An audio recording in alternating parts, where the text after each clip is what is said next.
ഇവരാണ് ജിജ്ഞാസുക്കൾ എന്ന് പറയുന്നത്. തൻ്റെ മനസ്സിനെ ഉയർത്താനുള്ള ജിജ്ഞാസ ആർക്കുണ്ടോ അവരാണ് ശിഷ്യന്മാർ. തൻ്റെ മനസ്സിനെ മാറ്റിയെടുക്കാനുള്ള ജിജ്ഞാസ ഇല്ലെങ്കിൽ അവരെ മാറ്റിയെടുക്കാൻ ഒരാൾക്കും സാധ്യമല്ല. ഗീത നോക്കൂ, നിങ്ങൾ പറഞ്ഞത് വേഗം മനസ്സിലാവും. അർജുനനെയും കൊണ്ട് ഭഗവാൻ യുദ്ധക്കളത്തിലേക്ക് വരുന്നു. അർജുനൻ അത്ര ധാർഷ്ട്യമായിരുന്നു.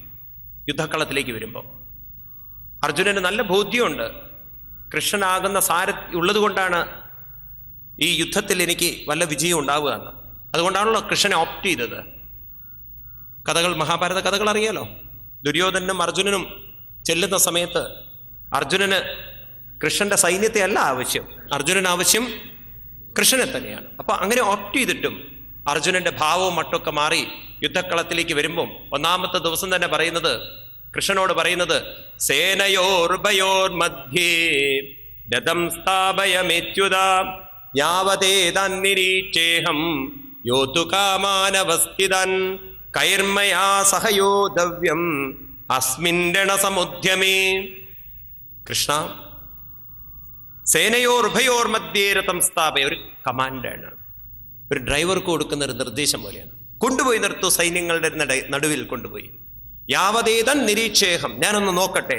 കൈർമയാ സഹയോധവ്യം അസ്മിൻ രണസമുദ്യമേ, ഈ രണഭൂമിയിൽ എനിക്ക് തുല്യം യോധുകാമാൻ അവസ്ഥിതൻ. ഇവര് ആരാണ് അവസ്ഥിതൻ? യുദ്ധം ചെയ്യാനായിട്ട് വന്നിരിക്കുന്നു, നോക്കട്ടെ എന്ന്. അർജുനന് നല്ല ബോധ്യമാണ്, എന്നെപ്പോലെ ഈ ഭൂമിയിൽ ഇപ്പോൾ യുദ്ധത്തിന്റെ കഴിവുകളുള്ള ആരും ഇല്ല. അത്ര ധാർഷ്ട്യം, അത്ര ഒരു അഹങ്കാരം. ഭഗവാൻ ഒന്നും പറയാതെ വിനീതനായിട്ട് ആ തേരെടുത്തുകൊണ്ട് കൊണ്ടു നിർത്തുന്നത് ഭഗവാൻ അറിയാം. അർജുനൻ ഈ പറയുന്നതൊന്നും വിവേകമുള്ള മനസ്സുകൊണ്ടല്ല. ഭഗവാൻ അറിയാലോ വീക്ക്നെസ് എവിടെ കൊണ്ട് നിർത്തേണ്ടതെന്നുള്ളത്. ഭഗവാൻ നേരെ ഭീഷ്മാചാര്യരുടെയും ദ്രോണാചാര്യരുടെയും മുന്നിൽ കൊണ്ട് നിർത്തി. എന്നിട്ട് പറഞ്ഞു, പശ്ചേതാം, കണ്ടാലും ദ്രോണാചാര്യരെയും ആ ഭീഷ്മാചാര്യയും ആരാന്നറിയോ? നീ പ്രസവിച്ച് വന്ന സമയത്ത് നിന്നെ മടിയിലിട്ട് താലോലിച്ച് നിനക്ക് വേണ്ടി, നിങ്ങൾക്ക് വേണ്ടിയിട്ട് ജീവിതം പല സുഖങ്ങളും ത്യാഗം ചെയ്ത ഒരു വലിയ പ്രധാനമായിരിക്കുന്ന ഈ ഭീഷ്മ പിതാമഹൻ എന്നെ അസ്ത്രവിദ്യയുടെ എല്ലാ രഹസ്യങ്ങളും പഠിപ്പിച്ച് നിനക്ക് വേണ്ടിയിട്ട് ഏകലവ്യൻ എന്ന് പറയുന്ന ഒരു മഹത്തായ കഴിവുള്ള ഒരുത്തൻ്റെ വിരൽ മുറിച്ച് മാറ്റിയ ദ്രോണാചാര്യൻ, കണ്ടോളൂ, നിനക്ക് തുല്യമാരാ യുദ്ധക്കളത്തിൽ വന്നിരിക്കുന്നു. അർജുനന്റെ അവിവേക മനസ്സ് ദുർബലമായി. അർജുനൻ ദൗർബല്യത്തിലേക്ക് വീണു. പിന്നെ അർജുനന് സമബുദ്ധിയില്ല, തളർന്നു. പിന്നെ കൃഷ്ണനോട് പറയുന്നത്, കൃഷ്ണ, ശരീരം വിറയ്ക്കുന്നു, മുഖം തളരുന്നു, മനസ്സ് തളരുന്നു, കൈ വിറയ്ക്കുന്നു. ഗാണ്ഡീവം സംസ്ഥതേ ഹസ്തൽ ത്വക്ചൈവ പരിതക്ഷ്യതേ നജശ്രേയോമി പശ്യാമി. ഞാനൊരു ശ്രേയസ്സും കാണുന്നില്ല, എൻ്റെ കൈകൾ വിറയ്ക്കുന്നു, എൻ്റെ മനസ്സിടറുന്നു, എനിക്ക് യുദ്ധം ചെയ്യാൻ സാധ്യമല്ല. എന്നെ ഞാനാക്കി മാറ്റിയ എൻ്റെ ഈ മുത്തശ്ശൻ്റെ നെഞ്ചിലേക്ക് ശരം ചെയ്യാൻ എനിക്ക് സാധ്യമല്ല. എനിക്ക് ബ്രഹ്മാസ്ത്ര വിദ്യ വരെയുള്ള അത്ഭുതങ്ങളായിട്ടുള്ള വിദ്യകളൊക്കെ ഉപദേശിച്ച ഈ ഗുരുനാഥൻ്റെ നെഞ്ചിലേക്ക് എനിക്ക് അസ്ത്രം ചെയ്യാൻ സാധ്യമല്ല. ഈ കൊടും പാപം ഏറ്റെടുക്കാൻ എനിക്ക് സാധ്യമല്ല. അതുകൊണ്ട് കൃഷ്ണ, യുദ്ധത്തിന് എന്നെ പ്രേരിപ്പിക്കരുത്, നമുക്ക് ഈ യുദ്ധക്കളത്തിൽ നിന്ന് പോവാം, ഈ കൊടും പാപം നമ്മൾ ചെയ്യരുത് കൃഷ്ണ എന്നെല്ലാം അർജുനൻ വിലപിച്ചുകൊണ്ട് പറയുമ്പോൾ അർജുനൻ വിചാരിച്ചു, ഭഗവാൻ അർജുനന്റെ ആ വിലാപത്തിന്, ആ ഒരു ദുഃഖത്തിന് കൂട്ടുനിൽക്കുന്നു. ഭഗവാൻ അർജുനനോട് പറയുന്ന, മുഖത്തടിച്ചു നോക്കി പറയുന്നത് പോലെ, അർജുന, ക്ഷുദ്രം ഹൃദയദൗർബല്യം തെക്തോത്തിഷ്ഠ പരന്ധവ. ഹേ അർജുന, നീ ആണും പെണ്ണും കെട്ട പോലെ യുദ്ധക്കളത്തിൽ പെരുമാറരുത്. പണ്ട് വിരാടന്റെ രാജധാനിയിൽ നീ ഡാൻസ് ടീച്ചറായിരുന്നു എന്ന് വെച്ചിട്ട് ഇപ്പൊ നീ ഡാൻസ് ടീച്ചറാണോ യുദ്ധക്കളത്തിൽ? നീ ആണും പെണ്ണും കെട്ട പോലെ കളിക്കരുത്. ഒന്ന് മനസ്സിലാക്കിക്കോളൂ, ക്ഷുദ്രം ഹൃദയദൗർബല്യം തെക്തോത്തിഷ്ഠ പരന്ധവ. നിന്നെ തളർത്തിയത് ഇവരൊന്നുമല്ല. നിന്നെ തളർത്തിയത് നിന്റെ അവിവേകമുള്ള മനസ്സാണ്. ഭഗവാൻ അർജുനൻ്റെ സഹതാപത്തിനൊന്നും കൂട്ടുനിന്നില്ല. അപ്പോഴാണ് അർജുനന് മനസ്സിലായത്, ഞാനിപ്പോൾ തളരാൻ കാരണം അവിവേകമുള്ള മനസ്സാണ്. പക്ഷെ കൃഷ്ണൻ്റെ മനസ്സിൽ എന്തില്ല? അവിവേകമില്ല. കൃഷ്ണൻ്റെ മനസ്സ് എന്നേക്കാളും ഉയർന്ന മനസ്സാണ്. ഇപ്പോൾ എനിക്ക് ആ മനസ്സില്ല. കൃഷ്ണൻ്റെ മനസ്സ് എനിക്കില്ല. കൃഷ്ണൻ പറയുന്ന പോലെ യുദ്ധം ചെയ്യണമെങ്കിൽ ഞാൻ എൻ്റെ പിതാമഹൻ്റെയും ഗുരുവിൻ്റെയും നെഞ്ചിലേക്ക് അസ്ത്രമെയ്യുമ്പോൾ എൻ്റെ മനസ്സിൽ കുറ്റബോധം കൊണ്ട് തളരാതിരിക്കണമെങ്കിൽ എനിക്ക് എങ്ങനെയുള്ള മനസ്സ് വേണം? വിവേകമുള്ളൊരു മനസ്സ് വേണം. അത് ഇന്നെനിക്കില്ല. അർജുനൻ ഒന്നുകൂടി കേണപേക്ഷിക്കുകയാണ്. പറയൂ കൃഷ്ണ, കഥം ഭീഷ്മമഹം സാംഖ്യേ ദ്രോണം ച മധുസൂദനാം ഇഷുബി പ്രതിയോത്സ്യാമി പൂജാർഹാവരിസൂദനാം. കുട്ടിക്കാലം മുതലേ നമസ്കരിച്ച് പൂജിച്ച് ആദരിച്ച എൻ്റെ പിതാമഹൻ്റെ നെഞ്ചിൽ, എൻ്റെ ഗുരുവിൻ്റെ നെഞ്ചിലേക്ക് എങ്ങനെയാണ് കൃഷ്ണ ഈ യുദ്ധത്തിൽ അസ്ത്രം ചെയ്യുന്നത്? എനിക്ക് അസ്ത്രം ചെയ്യാൻ സാധിക്കുമെന്ന് അങ്ങേക്ക് തോന്നുന്നുണ്ടോ എന്നിങ്ങനെ ചോദിച്ചപ്പോൾ ഭഗവാൻ യാതൊരു തരത്തിലും ഉത്തരം പറയുന്നില്ല. അപ്പോഴേക്കും അർജുനന് മനസ്സിലായി, ഇവിടെ ഞാൻ ശിഷ്യനാവണം, ഇവിടെ ഞാൻ വിനയാന്വിതനാവണം, ഇവിടെ ഞാൻ കൃഷ്ണൻ്റെ വിവേക മനസ്സെനിക്ക് നേടിയെടുക്കണമെങ്കിൽ അതിൻ്റെ കാര്യങ്ങൾ ഞാൻ കൃഷ്ണനിൽ നിന്നും മനസ്സിലാക്കണം. ഒരു നിമിഷം കൊണ്ട് അർജുനൻ അവിവേകത്തിൽ നിന്നും വിവേകത്തിലേക്ക് ഉയരാനുള്ള ശിഷ്യനായി തീർന്നു. പിന്നെ അർജുനൻ പറയുന്നത്, കാർപ്പണ്യദോഷോപഹതസ്വഭാവം പൃച്ഛ്വാമി ത്വം ധർമ്മസമൂഢചേതാം യശ്രേയസ്യാൽ നിശ്ചിതം ബ്രൂഹി തന്മേ ശിഷ്യസ്തേഹം ശാധിമാം ത്വം പ്രപന്ന. അവിവേകം കൊണ്ട് വിമൂഢൻ ചേതസ്സായി കഴിഞ്ഞ എനിക്ക് എന്താണ് ശ്രേയസ് എന്നറിയില്ലേ കൃഷ്ണ. വിവേകമുള്ളൊരു മനസ്സുകൊണ്ട് യുദ്ധം ചെയ്യണമെങ്കിൽ അതെനിക്ക് നേടിത്തരണം, അതെനിക്ക് കാണിച്ചു തരണം, അതെനിക്ക് ഉപദേശിച്ചു തരണം. ശിഷ്യ, ഞാൻ അവിടുത്തെ ശിഷ്യൻ. എനിക്ക് അവിവേകമുള്ള മനസ്സുണ്ടെന്നും ഇനി എനിക്ക് വിവേകമുള്ള ഒരു മനസ്സ് വേണമെന്നും. എന്താ നമ്മൾ പറഞ്ഞത്? ഒരു ശിഷ്യൻ്റെ ലക്ഷണം ഒന്ന്, നമ്മൾ തളർത്തുന്നത് അവിവേകമുള്ള മനസ്സാണെന്ന് ആക്സെപ്റ്റ് ചെയ്യണം. രണ്ടാമത്, വിവേകമുള്ളൊരു മനസ്സ് നേടാൻ വേണ്ടിയുള്ള ജിജ്ഞാസ വേണം. നമ്മൾ അതിനു വേണ്ടി മനസ്സിലാക്കണം. ഇതാണ് ആരുടെ ലക്ഷണം? ശിഷ്യരുടെ ലക്ഷണം. 125 വർഷത്തിൽ 14 വർഷമൊഴികെ കൃഷ്ണൻ്റെ കൂടെ നടന്ന അർജുനനേക്കാളും, ഒരുപക്ഷെ നിങ്ങൾ ഗീത കേട്ടപ്പോൾ, ഗീത കേട്ടുമല്ലോ നിങ്ങൾ പലരും 108 ദിവസം കേട്ടിട്ടുണ്ടാവും, ആ ഗീതയിൽ ഉള്ള അർജുനനേക്കാളും അത്ര ഡെഡിക്കേറ്റഡ് ആയിട്ടുള്ളൊരു മഹാനായിരുന്നു ശ്രീകൃഷ്ണ ഭഗവാന്റെ ഏറ്റവും ഉത്തമോത്തമ സുഹൃത്തായ ഉദ്ധവൻ. അർജുനനൊന്നും അടുത്തെത്തില്ല അത്രയൊന്നും. അത്ര ഡെഡിക്കേറ്റഡ്. അദ്ദേഹത്തിൻ്റെ ജീവിതം നോക്കിക്കഴിഞ്ഞാൽ കൃഷ്ണൻ എന്ത് മുൻകൂട്ടി കാണുന്നുവോ അതേപോലെ മുൻകൂട്ടി കാണാൻ കഴിവുള്ള ആളായിരുന്നു ഉദ്ധവൻ. ഭാഗവതത്തിലേക്ക് വരും, അപ്പം കാണാം നിങ്ങൾക്ക്. പിന്നെ മറ്റൊരു പ്രത്യേകത, തൻ്റെ ജീവിതം മുഴുവൻ അർപ്പിക്കപ്പെട്ടു. കൃഷ്ണൻ അഴിച്ചിടുന്ന വസ്ത്രം ആ വെളിപ്പെടുത്തി കൊടുക്കും. കൃഷ്ണൻ കഴിച്ച എച്ചിൽ പാത്രത്തിൽ ഭക്ഷണം കഴിക്കും. കൃഷ്ണൻ ഉപയോഗിച്ച വിരിയും അതൊക്കെ തന്നെയാണ് ഉപയോഗിക്കുക. എന്തിനേറെ കൃഷ്ണന് വേണ്ടി വിവാഹ ജീവിതം, ലൗകിക സുഖം മാറ്റിവെച്ചു. ആ ഉദ്ധവര്, കൃഷ്ണന് വേണ്ടി ഗോപികമാരുടെ അടുത്ത് ദൂതിന് പോയ ഉദ്ധവര്, ആ ഉദ്ധവര് ഭഗവാൻ ശ്രീകൃഷ്ണൻ 125 വയസ്സിൽ ശരീരം ഉപേക്ഷിക്കാൻ നേരത്ത് ഉദ്ധവരെയോട് പോലും പറയാതെ, ഉദ്ധവരെ കൂട്ടാതെ ഭഗവാൻ പോയപ്പോൾ പ്രഭാസത്തിൽ വെച്ച് കാൽക്കൽ വീണുകൊണ്ട് കരഞ്ഞുകൊണ്ട് പറയുന്നൊരു കാര്യമുണ്ട്, അങ്ങയുടെ ഭക്ഷണം ഞാൻ കഴിച്ചു, അങ്ങേ അഴിച്ച വസ്ത്രം ഞാൻ ഉടുത്തു, അങ്ങയ്ക്ക് വേണ്ടി ജീവിത സുഖങ്ങൾ ഞാൻ മാറ്റിവെച്ചു. എന്നിട്ട് അങ്ങീ പോകുന്ന സമയത്ത് ഈ ഭക്തനോട് ഇങ്ങനെ കാണിക്കുന്നത് ശരിയാണോ കൃഷ്ണ? കഥം ഭക്താ ത്യജേമഹി. ഭഗവാനെ, ശയ്യാസനാടനസ്ഥാനസ്ഥാന ക്രീഡാസനാദിഷു കഥം ത്വം പ്രിയമാത്മാനം വയം ഭക്താ ത്യജേമഹി നാഹം തവാംഗ്രികമലം ക്ഷണാർദ്ധമപി കേശവാം തെത്തും സമുത്സഹേനാഥ സ്വതാമനയമാമപി. ഇങ്ങനെ കാണിക്കരുത് കൃഷ്ണ എന്ന് പറഞ്ഞപ്പോൾ ഭഗവാൻ ഉദ്ധവരോട് മുഖത്തടിച്ച പോലെ അർജുനനോട് പറയുന്നതിനേക്കാൾ ശക്തമായ വാക്കുകളാണ് പറയുന്നത്. ഉദ്ധവരെ, അങ്ങ് 120ഓളം വർഷം എൻ്റെ കൂടെ ഉണ്ടായി, ശരി തന്നെ. 115ഓളം വർഷം, ശരി തന്നെ. പക്ഷെ 2 സത്യങ്ങൾ അങ്ങ് മനസ്സിലാക്കണം. ഒന്നാമത്തത്, ഒരാൾക്കും മറ്റൊരാളെ കൊണ്ടുപോകാൻ സാധ്യമല്ല. അവനവൻ തന്നെ ഉയർത്തണം. ഒരു കോംപ്രമൈസ് ഇല്ല ഇതിൽ.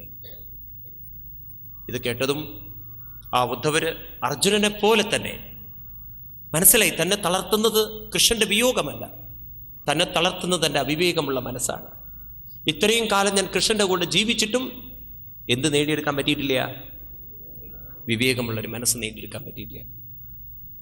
ഉദ്ധവര് അർജുനനെ പോലെ, അർജുനനേക്കാൾ ഒരു പടി ഭഗവാന്റെ പാദത്തിൽ തൊട്ടുകൊണ്ട് കൃഷ്ണനോട് പറയുന്നു, നാരായണം നരസകം ശരണം പ്രപദ്യേ. നാരായണം നരസകം ശരണം പ്രപദ്യേ. ആ പരമഗുരുവായിരിക്കുന്ന നാരായണ, അവിടുത്തെ പാതാരവിന്ദത്തിൽ ഞാനിതാ നമസ്കരിക്കുന്നു. എനിക്കറിയില്ല എന്നെ എങ്ങനെയാണ് ഉയർത്തേണ്ടത്. എനിക്കൊന്നും മനസ്സിലാവുന്നുണ്ട്. എൻ്റെ അവിവേക മനസ്സ് എന്നെ തളർത്തുന്നു. ഈ ദുരന്തത്തെ കാണാൻ, യാദവ വംശത്തിൻ്റെ നാശം കാണാൻ, ഈ ദ്വാരകയുടെ അധപ്പതനം കാണാൻ ശക്തി എൻ്റെ മനസ്സിനില്ല. അങ്ങ് ഇവിടുന്ന് വിട്ടുപോകുന്നത് കാണാൻ എൻ്റെ മനസ്സിന് ശക്തിയില്ല. അതുകൊണ്ട് എൻ്റെ മനസ്സിനെ ഉയർത്താൻ ഞാനിതാ വിനീത ശിഷ്യനായി അങ്ങയുടെ പാതാരബിന്ദത്തിൽ നമസ്കരിക്കുന്നു. 115ഓളം വർഷം കൂടെ നിന്ന് ഉദ്ധവരെ ഒരു ശിഷ്യനായപ്പോഴാണ് പിന്നീട് ഭഗവാൻ ഉദ്ധവർക്ക്, നമ്മൾ ഭഗവത്ഗീത കേൾക്കുന്നത് പോലെ ഉദ്ധവർക്ക് ഉപദേശിക്കുന്ന ഗീതയാണ് ഉദ്ധവഗീത. ഭഗവാൻ ഉദ്ധവ ഉപദേശം കൊടുക്കുന്നത്. ഇങ്ങനെ ഒരു ശിഷ്യന് വേണ്ടുന്ന കഴിവുകളാണ്: ഒന്ന് അക്സെപ്റ്റൻസ്, രണ്ടാമത്തത് മനസ്സിനെ ഉയർത്തണമെന്നുള്ള ജിജ്ഞാസ. ഇത്രയുണ്ടെങ്കിൽ നമുക്ക് ആധ്യാത്മികമായി ഉയരാൻ സാധിക്കും. അതുകൊണ്ട് ഭാഗവതത്തിൽ ഭക്തന്റെ ലക്ഷണം പറയുന്നത്, ഇന്ന് നമ്മൾ മനസ്സിലാക്കിയിരിക്കുന്ന ഭക്തൻ എന്ന് പറയുന്നത് അമ്പലത്തിൽ തൊഴുന്നവരൊക്കെ ഭക്തന്മാരാണ്, അല്ലേ? അങ്ങനെയല്ലേ? ആണോ അല്ലയോ? എന്നാൽ ഭാഗവതത്തിൽ ഭക്തന്റെ ലക്ഷണം പറയുന്നത് ഭക്തലക്ഷണതു ജിജ്ഞാസ ഏവ. ഭാഗവതം ഞാൻ പറഞ്ഞില്ലേ, വേദമാണ് പറയുന്നത് എന്നുള്ളത്. അപ്പം ഭാഗവതത്തിൽ പറയുന്ന ഭക്തന്റെ ലക്ഷണം ജിജ്ഞാസ. ജിജ്ഞാസ എന്ന് പറഞ്ഞാൽ അർത്ഥം അറിയാനുള്ള ആഗ്രഹം. വെറുതെ നമ്മൾ അറിയാനുള്ള ആഗ്രഹം എന്ന് പറയരുതേ. എന്തിനെക്കുറിച്ച് അറിയാനുള്ള ആഗ്രഹം?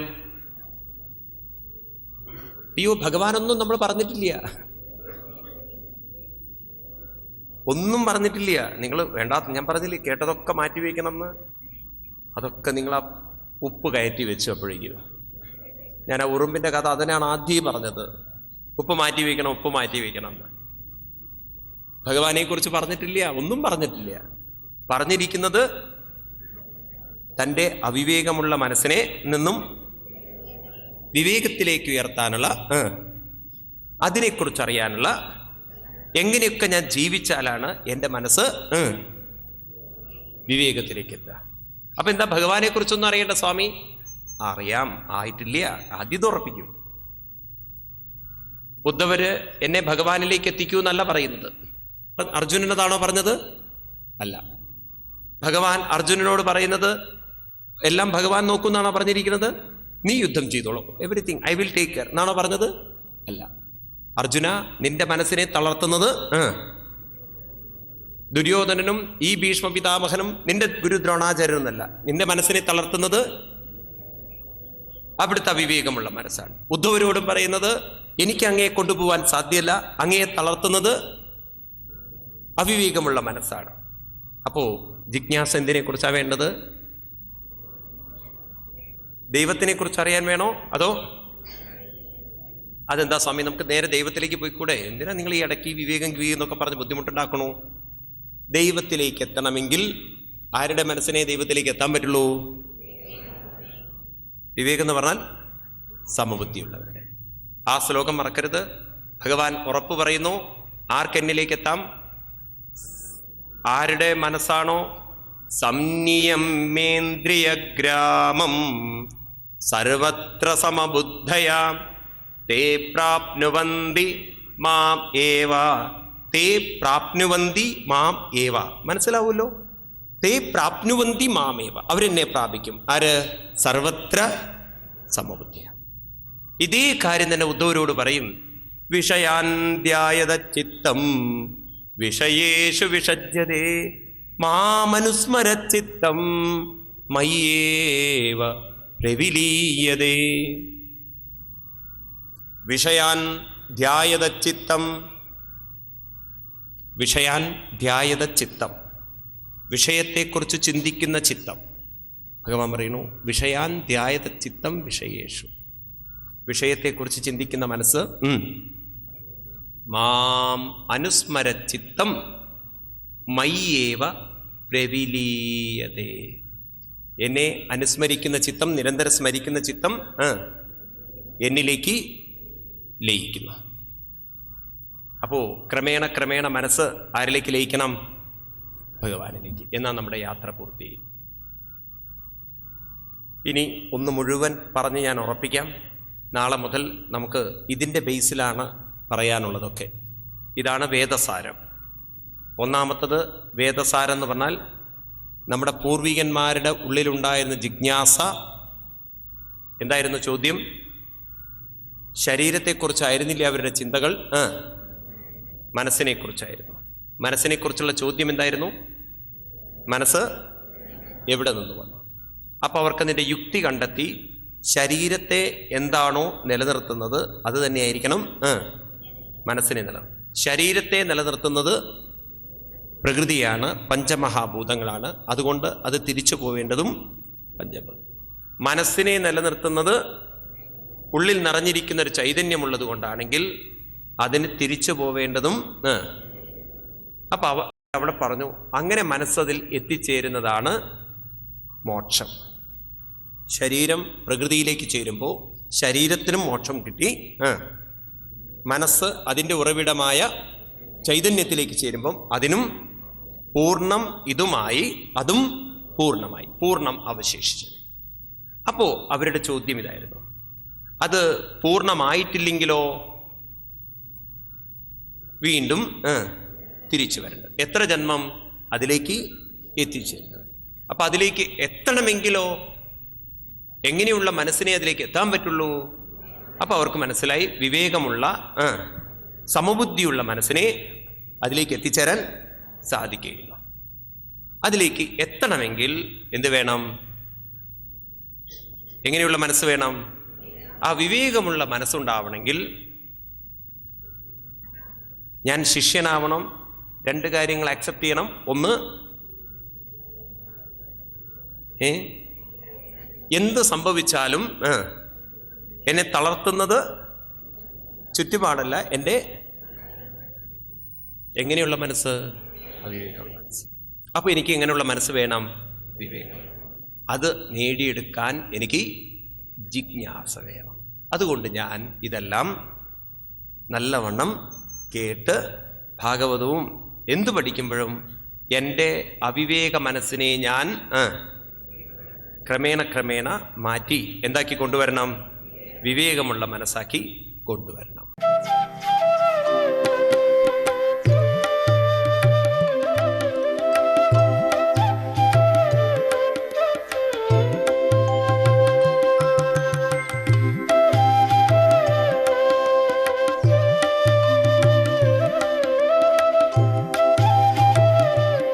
വിശദ വിവരങ്ങൾക്ക് ശ്രീകൃഷ്ണ സേവ ചാരിറ്റബിൾ ട്രസ്റ്റ്, ഭാഗവത മന്ദിരം, മമ്മിയൂർ, ഗുരുവായൂർ, തൃശൂർ.